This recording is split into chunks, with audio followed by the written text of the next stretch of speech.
փոփոխություններ կան Ֆրանսիայում 2026 թվականի հունվարից։ Նման տեսանյութ ես ներկայացրեցի եւ շատ հարցեր առաջացան։ Մանրամասնեմ, ուրեմն այն մարդիկ, ովքեր 2026 թվականին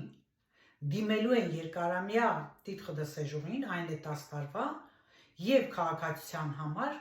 պարտադիր մինչև իրենց փաստաթղթերը ընդունելը պիտի հանձնեն էկզաման սիվիկ, որը բաղկացած է 40 հարցից, գրելով 45 րոպեի ընթացքում պիտի պատասխանեք 40 հարցի։ Դրական է համարվելու 32 հարցի պատասխանը, այն է 80%-ի դեպքում արդեն ձեր փաստաթղթերը կվերցնեն եւ դրական պատասխան կլինի։ Իսկ այն մարդիկ, ովքեր չեն հասցնի 45 րոպեի ընթացքում պատասխանել 32 ճիշտ հարցի, նրանք, այսպես ասած, կտրվում են եւ արդեն ժամանակ հետո դիմում են նորից ստանալու ակնկալիքով։ 2026 թվականի դիմողներին է սա վերաբերվում